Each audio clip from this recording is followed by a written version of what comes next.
Radhe Radhe Radhe Shyama Radhe Shyama O Shyama Shyama Radhe Radhe Radhe Radhe Krishna Krishna Krishna Radhe Radhe Radhe Shyam Radhe Shyama Shyam Shyama Radhe Radhe Radhe Krishna Krishna Krishna Radhe Radhe Radhe Shyam Radhe Shyama Shyam Shyama Radhe Radhe Radhe Krishna Krishna Krishna Radhe Radhe Radhe Shyam Shyam Shyam Shyam Radhe Radhe Radhe Krishna Krishna Krishna Radhe Radhe Radhe Shyam Radhe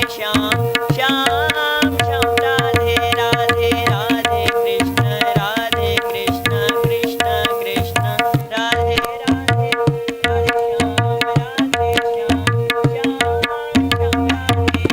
Radhe Radhe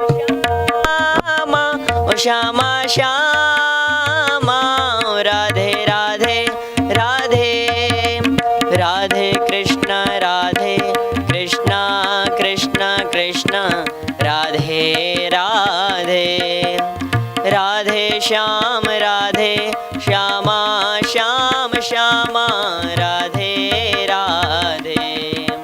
Radhe Krishna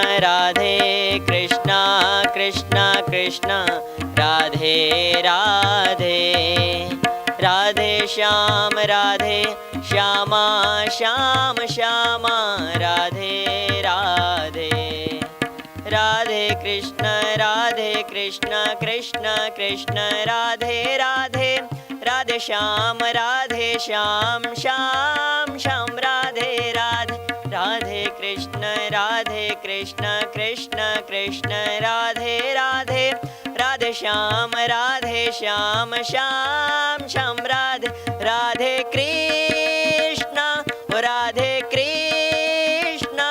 Krishna Krishna Radhe Radhe Radhe Radhe Shyama Shyama Shyama Radhe Radhe Radhe Radhe Krishna Krishna Krishna Radhe Radhe Radhe Shyam Shyama Shyam Shyama Radhe Radhe Radhe Krishna Krishna Krishna Radhe Radhe Radhe Shyam Shyama Shyam Shyama Radhe Radhe Radhe Krishna Krishna Krishna Radhe Radhe Radhe Shyam Shyama Shyam Shyama Radhe Radhe Radhe Krishna Krishna Radhe Radhe Radhe Shyam Shyam Shyam Radhe Radhe Radhe Krishna Krishna Radhe Radhe Radhe Shyam Shyam Shyam Radhe Radhe Krishna Krishna Krishna Radhe Radhe Radhe Radhe Shyama Shyama Shyama Radhe Radhe Radhe Radhe Krishna Krishna Radhe Radhe Radhe Shyam Shyama Shyam Shyama Radhe Radhe Radhe Krishna Krishna Radhe Radhe Radhe Shyam Shyama Shyam Shyama Radhe Radhe Radhe Krishna Krishna Radhe Radhe Radhe Shyam Shyama Shyam Shyama Radhe Radhe Radhe Krishna Krishna Radhe Radhe Radhe Shyam Shyam Shyam Radhe Radhe Radhe Krishna Krishna Radhe Radhe Radhe Shyam Shyam Radhe Radhe Krishna O Krishna Krishna Radhe Radhe Radhe Radhe Shyama Shyama Shyama Radhe Radhe Radhe Radhe Krishna Krishna Radhe Radhe Radhe Shyam Shyama Shyam Shyama Radhe Radhe Om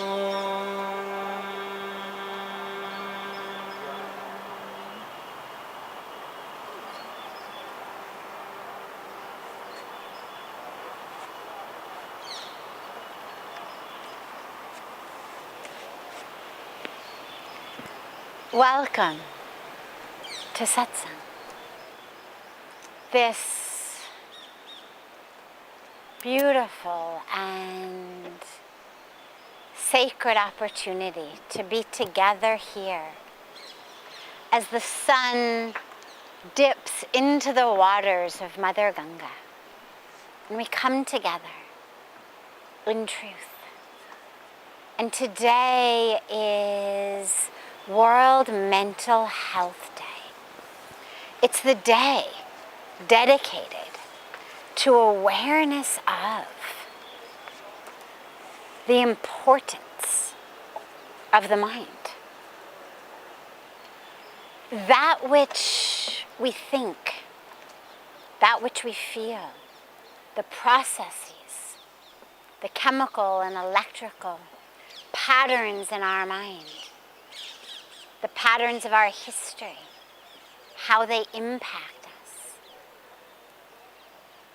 the way we suffer, whether we call it depression, anxiety, addiction, any one of so many different broad categories of that which afflicts us in the mind.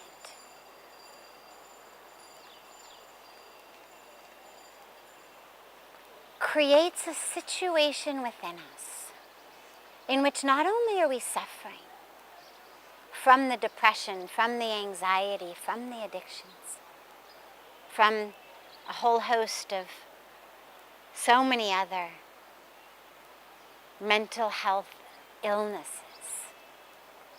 but we also suffer from feeling alone. Because whether it's depression, whether it's addiction, whether it's anything else, so frequently it leaves us feeling alone. No one to talk to. There's a sense of shame. There's a sense of being all alone, having nowhere to turn, no one to turn to, no one to share it with. And what ends up happening is, as we feel more and more alone, we end up more and more depressed. We end up engaging more and more in the addiction. We end up more and more feeding the anxiety. And then it just ends up exacerbated, because now we are lonely. And that, of course, adds its own level of fear, depression. So as we come together today, and we're going to dedicate satsang today to mental health, not only that which takes place, though, in our brains, because we know that that which takes place in our physical bodies, that which takes place in the world around us, has a direct impact on our own mental health. And as we focus today and dedicate today on mental health, we realize that it is as essential as physical health. We are as debilitated, if not more, by illnesses of the mind than illnesses of the body.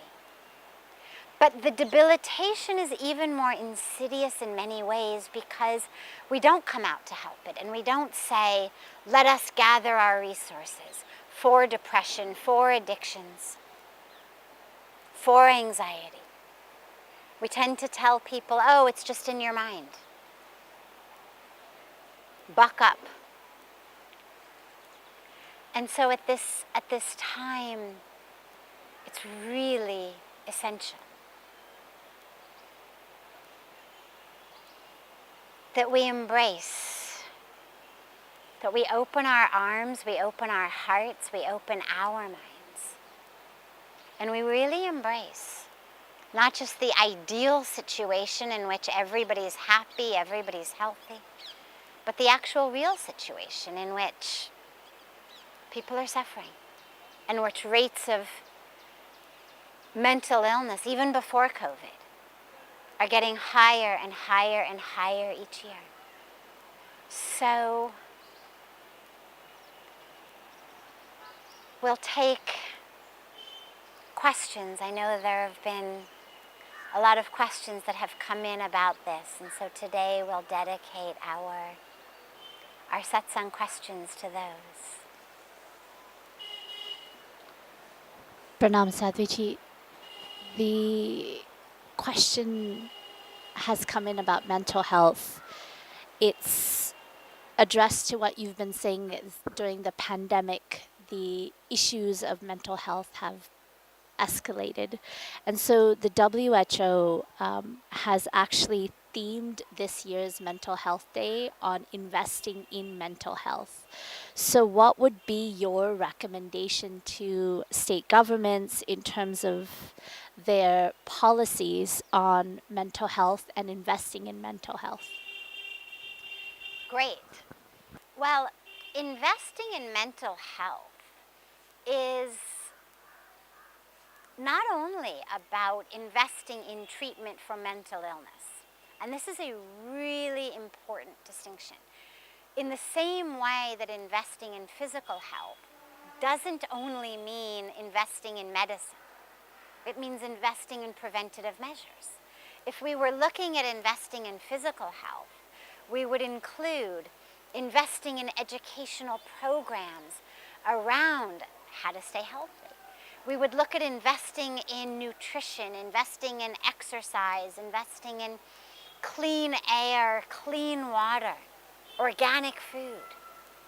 In the same way, when we speak about investing in mental health, it's not only investing in medicine for depression or anxieties or the more what you could consider severe psychotic illnesses or other illnesses, but it's actually investing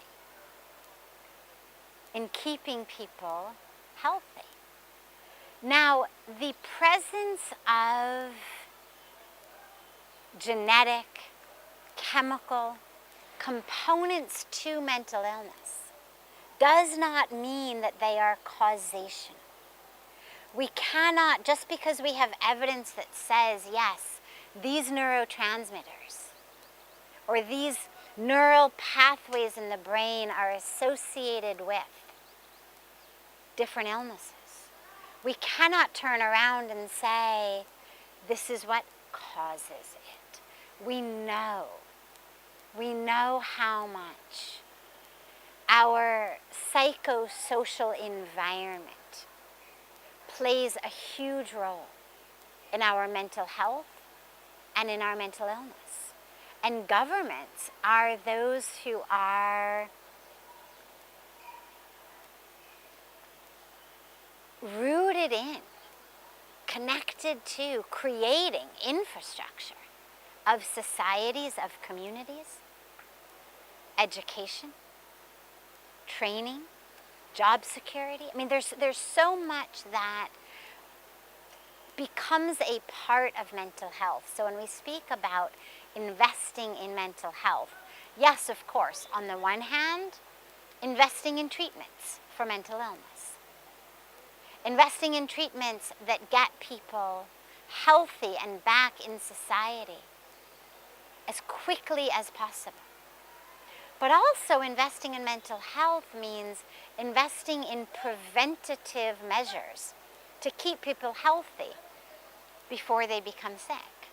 So whether it's issues of community building, whether it's aspects of the media, what sort of messages are people getting, and how does that impact how people feel about themselves?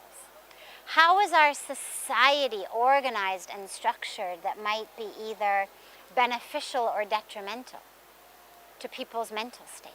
There's a lot of evidence on how various societies, communities can be structured that are much, much healthier mentally for the people who live there than the current systems that a lot of us have. A lot of it also has to do with our education system, with our media. And so I would really encourage governments to invest on both levels, the prevention and also the treatment. And to really pay attention to what is happening in our educational systems, in our workplaces, in our neighborhoods, in our communities, in our media, that is contributing to, and again, the research all exists already.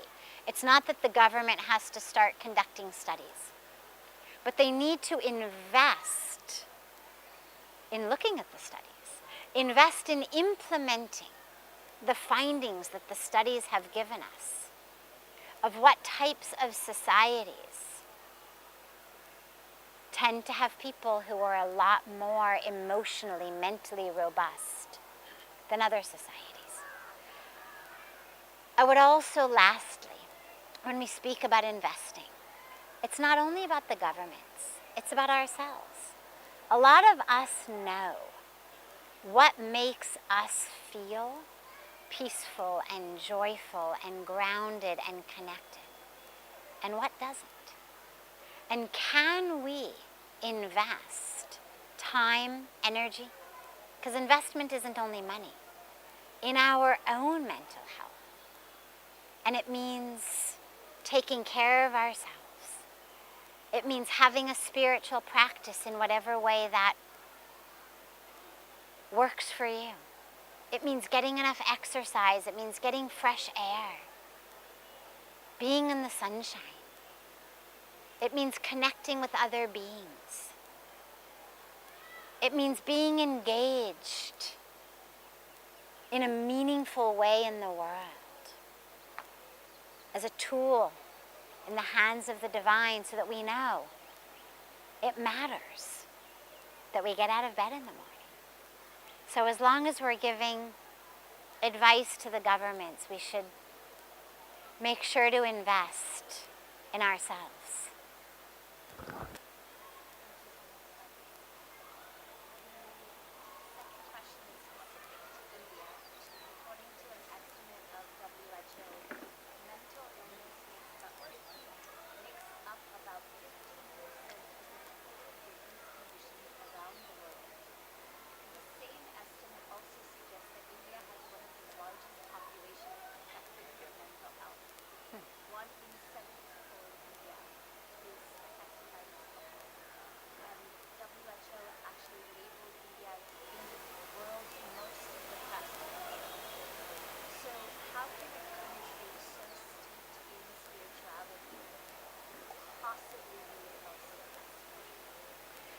Great question.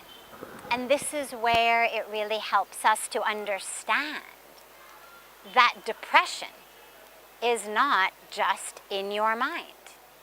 If WHO is saying India is the most depressed nation, first of all, I would look at their measures, but they're a very prestigious organization, a very eminent organization, and without examining it, I would be very, very hesitant to discredit anything that they've said. So we'll take it on the assumption that the research that they have done is robust, that it's valid, and that the conclusion they've come to is valid. So if you look at depression in India and this tragic irony and paradox that you've asked about how can a country steeped in spirituality be depressed? Well, it raises for me two very, very important pieces. Number one, the awareness that we already have that depression is not just in my mind, and that it's not just about snapping out of it. We know that poverty is linked with depression. Now, we also know, of course, that being rich is by no means a cure for depression. America and the middle, and upper classes are perfect reminders that being well-to-do is no antidote or inoculation for depression. The sheer number of antidepressant prescriptions prescribed for very, very successful, very well-to-do people is enough to remind us money doesn't buy happiness. And being poor, not having enough to eat, not being able to see a brighter future is directly linked with depression. And if you are poor and you don't have any sense that tomorrow is going to be better than it is today, well, of course, that's a perfect recipe for depression. So India being a nation that is developing, and it's doing great. It's improving year by year. But we've got 1.3 billion people. So to bring 1.3 billion people up is something that takes a long time. There's still a huge, huge percentage of the population in India that is living in poverty, that doesn't have opportunity, that doesn't have education, and that doesn't have the ability to see that tomorrow is going to be better than today. If I've got an education, or I'm getting an education, I've got a sense that, yeah, today maybe isn't so great, I've got final exams, but oh, tomorrow, when I'm done with my exams, when I graduate, it's going to be great. Then I'm going to get a job, however we may think. But we know that the difficulty I'm in today, the stress I'm in today with my final exams or not sleeping, is very temporary. That there's a big light at the end of this tunnel. But poverty is a tunnel that doesn't seem to have a light. And so one of the reasons I think that India is ranking so high on the depression scale and the scale of lack of mental health is linked to poverty. It's also linked to physical illness. We know when you are physically not well, it's hard to be happy. Even those of us who are so blessed to be so privileged and to have such great financial stability. You get sick, you get a fever, you hurt yourself. And immediately the mind gets less happy, right? Even just a cold, a flu, and suddenly we find ourselves, oh, I don't feel well, I don't want to get up, I'm tired, just a little bit of a fever, bit of a stuffy nose, maybe a backache or a knee ache or a stomach ache is enough to make us miserable. Now think if you've got a situation where you don't have access to clean drinking water, or you've got to walk kilometers to fill a bucket with water, and then walk kilometers back carrying that bucket. Or you've got to walk kilometers to collect firewood, and then stick it on your head and carry that firewood back to cook a meal. Imagine that you've got physical illnesses, ailments, but you live in a village without any medical care. It isn't surprising at all that rates of depression or rates of turning to alcohol or other substances to numb that pain, it's not surprising that those rates would be high in those environments.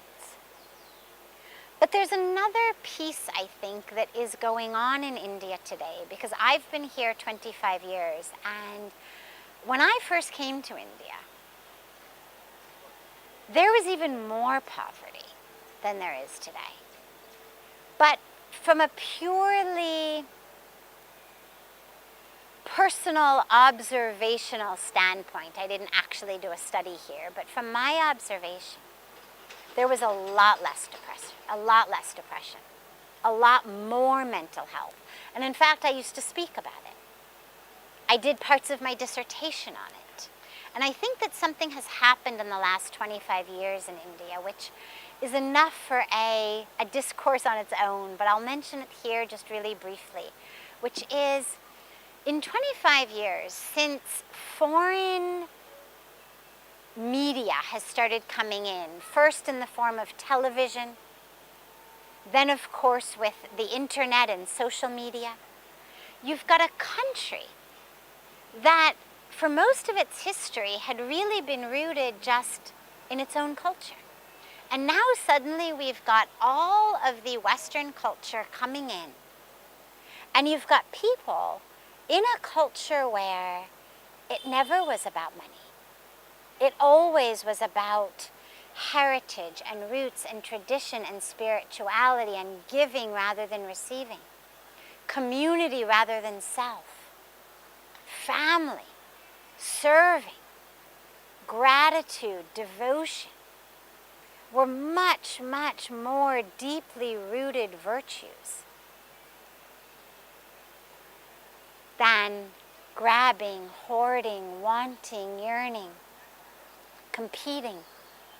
But as the media has come up, both that coming in from the West and then of course now with social media, it being everywhere, it has created a sense here of not enoughness. It has created a sense in this country of everyone looking at something online or on TV and thinking, that's what I need. We need to look like that, own this, have that, and then we will be happy. And it has actually, I think, plagued India, much in the same way that America has been plagued long before that. From the culture, from the media saying, you want happiness? Buy this, earn that, own this, go here, look like this. India is a culture so deeply rooted spiritually that its happiness, its peace, was always about its spiritual connection. But in the last few decades, suddenly happiness has become about the car I drive, how much money I have, what company I work for. And that creates that same sense of lack, that same sense of competition, that same sense of not enoughness. And it pulls us out of our spiritual grounding into being like hamsters running on a treadmill, constantly wanting more, more, more, better, better, better, where it's never enough. So my instinct is, and again, I haven't done this research, but my personal instinct is that much of the depression being faced in India today is actually not those in the villages. Yes, some of it will be there, where there's the poverty, where there's the illness, where there isn't the ability to see a brighter tomorrow. But my instinct is that actually the rise in depression over the last few decades is directly related to this influx of media that has brought this culture of not enoughness, culture of looking externally for happiness, for peace, for meaning, for success, into a culture that ultimately has been rooted for millennia in a joy and a peace that's about divine connection. In the prayers that we sing every morning here at Parmarth Niketan, there's this beautiful line that says, regardless of wherever God keeps you, whether in a big mansion or whether in a shack, be happy, because it's all God's blessings. Whatever God gives you, be thankful to God. This is the culture. But we've We've lost a lot of that over the last few decades, and my instinct is that a lot of the rise in depression is actually from those who are being so impacted by the media that their whole shift has gone from the culture, the heritage, the roots, the spiritual tradition, into that same mindset of, I need more. I need to have more. I need to earn more. I need to do more. I need to be more. That we are tragically plagued with in the West.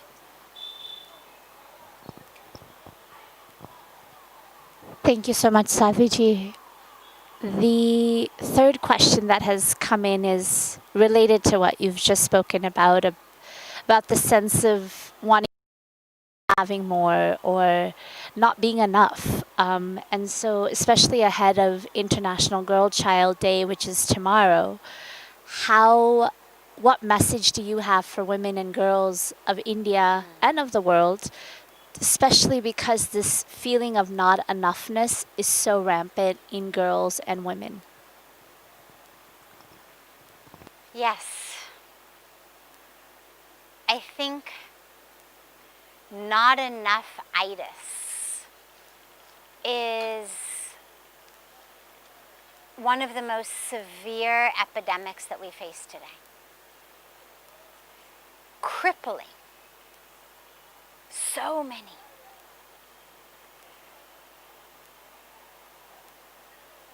In the world of prosperity. So I'm not talking about people who really don't have enough. I'm not talking about people who really there isn't enough food on their plate. There aren't enough pieces of wood or metal on their roof to keep the rain out. There aren't enough threads of wool to weave a sweater to keep them warm in the winter. There aren't enough drops of water for them to drink. I'm not talking about those people. I'm talking about those of us raised in privilege. Anyone for whom where the next meal is going to come from, a roof over your head, sweaters in the winter, access to medical care, education, all of that, where that's a given, where that's not a concern. We suffer, literally as an epidemic of not enoughness. There is a sense that pretty much every single person I know, especially every woman, almost, I know, suffers from, which is this sense of I'm not enough. And sometimes it's just this vague, amorphous, in general, I'm not enough. Sometimes it's something specific. I'm not smart enough. I'm not pretty enough. I'm not wealthy enough. I'm not successful enough. I'm not young enough. Or I'm not old enough. But that there is something about me that is deficient. And deficient in a way that it's not just about a skill. So it's not, I'm not good at math enough to go to medical school. But it's on a much deeper level that touches the core sense of who we are. That I, as a being, am not enough. And when you take it deeper, what you realize, even though we may use words like not smart enough, or funny enough, or pretty enough, or good enough, when you go deeper, what you realize is we take that to mean I'm not worthy enough. And these become reasons why we self-sabotage, why we don't step up to the plate of our life, why we don't take the opportunities that the universe gives us, to be incredible tools in the hands of the divine. Because we're trying to prove something to ourselves. And this is where, of course, no job is ever good enough. Because it's never about just enough food on the table, enough money in the bank. I need my job, my career, my title to make me feel inside like I am whole enough. Or I need my social media following to be large enough, engaged enough, that it makes me feel seen, recognized, appreciated. I need to be beautiful enough, thin enough, sexy enough, that enough people look at me, notice me, that women are jealous, that men are attracted, to make me feel worthy of occupying my place on planet Earth. I need to be powerful, rich, not just because I need money to put a roof over our heads, but because in the wealth, in the power, it makes me feel full and complete and whole, and that I exist. And so we end up actually losing the opportunities that the world gives us to be beautiful tools in the hands of the divine, to actually experience joy and love and peace and meaning, because we're looking for something bigger and bigger. It has to be bigger, it has to be more. And this is especially true for women. We're indoctrinated, more so today than ever before, to believe that in order to be enough, we have to be everything. So we have to be in business, ideally for ourselves, the founder of our own company, or if not, at least the president or CEO of someone else's company. But we also have to have a family. We need to also be there to, pick up our kids from school and have an organic vegetable garden and make green smoothies. We have to, of course, also be having a good spiritual practice, have a yoga practice, exercise. Of course, we have to exercise. And oh yeah, of course, we have to remember to sleep 8 hours a night. And of course, it's impossible. You can't actually do everything. There's only 24 hours in a day. But that myth that if we just try hard enough, if we embrace the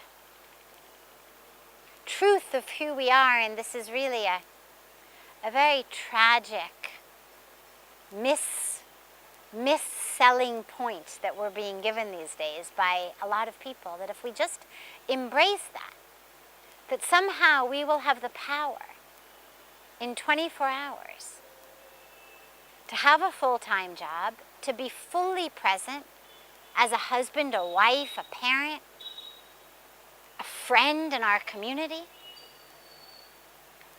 with a good exercise program, a good meditation program, to get our 8 hours of sleep in, to give back to the community, that somehow we will find in that same 24 hours the ability to do everything. And not be stressed, of course. And I think it's a deep disservice, because you can't do everything. Of course, you can have a job and a family at the same time. Of course, you can be healthy. Of course, you can have bits of different things. But you cannot dedicate yourself simultaneously to everything at once.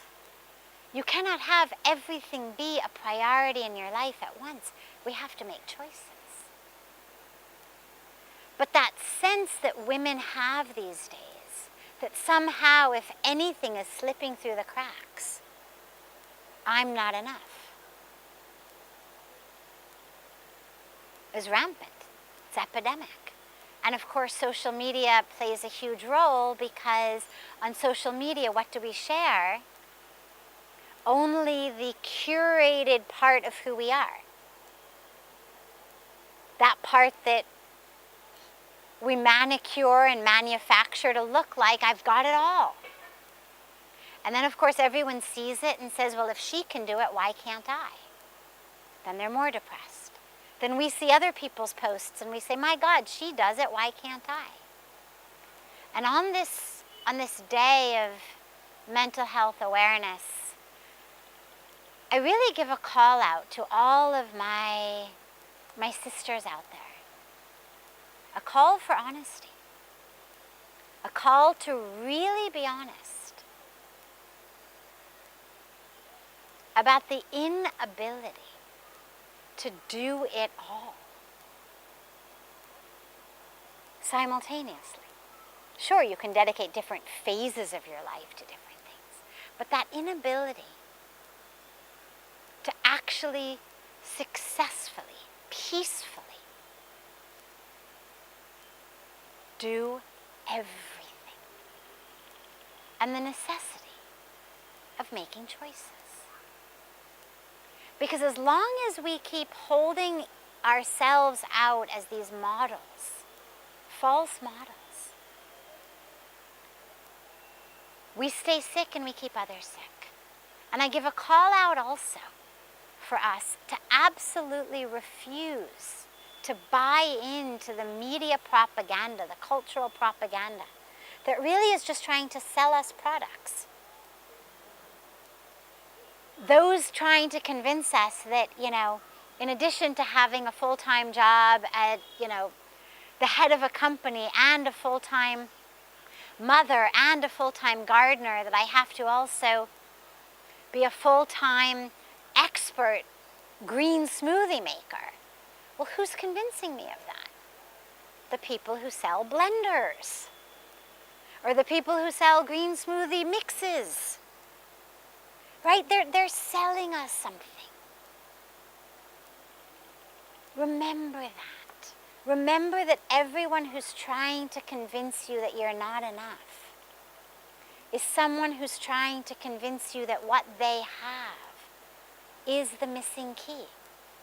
You could have it all and be it all if you just had my app. If you just download my app, it's going to be the one. It's going to make you be able to do it all. Or if you just have my gardening tool, well then yeah, in addition to being a CEO and a stay-at-home mother and a doting wife and a best friend to so many, you can have a flourishing garden all by yourself. Just buy my 10-in-1 special gardening tool. So realize that everyone trying to convince you you're not enough is selling you something. Whether it's a diet, whether it's a car, whether it's a certificate, a program, a training program, a CD, a book, a vacation, whatever it is, you can be sure that anyone trying to convince you that there is something missing in your life is someone who's going to be making money, selling you what it is you're missing. And so I give a call out. Let us stop. Stop being slaves to the algorithms that determine what ad you see on your Facebook page, or the algorithms that determine what ad comes up when you go to Google. Let us stop being slaves to the media and really recognize the fullness of who we are. Even if we can't do it all. Even if, God forbid, we have to make choices. Even if, God forbid, sometimes something slips through the cracks. Nonetheless, we are enough. Nonetheless, we are divine. Nonetheless, we are whole and complete and beyond worthy of occupying our space on planet Earth.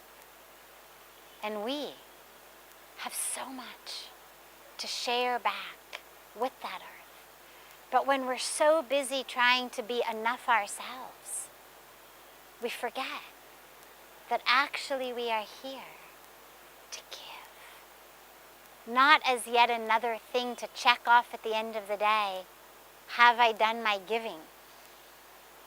But as a product of the nature of who we are.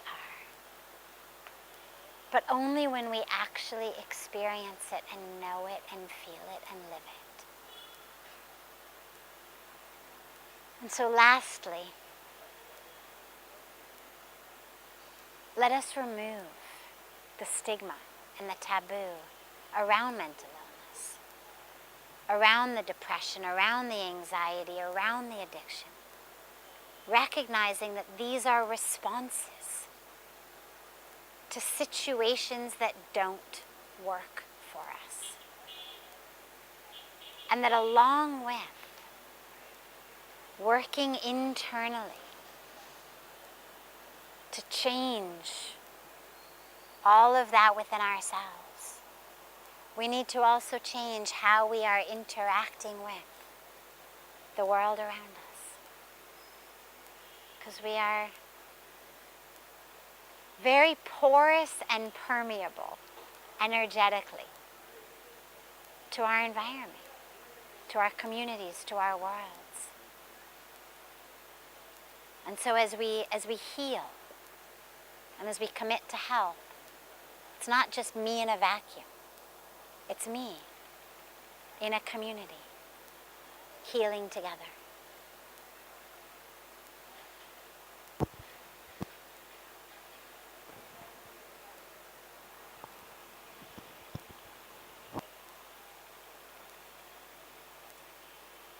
Have a very, very beautiful rest of your evening, a very beautiful day, morning, wherever you are. And remember lastly, if you are suffering, reach out. Reach out to a family member, a friend, a community member. Reach out online. There are people there for you. Whether they're people you already know in your friend circle and family, or whether they're people you don't know yet, but who are just a phone call or an email away. If you are suffering, reach out. Do not suffer alone. Reach out. Get the help that you need, because you are worth it.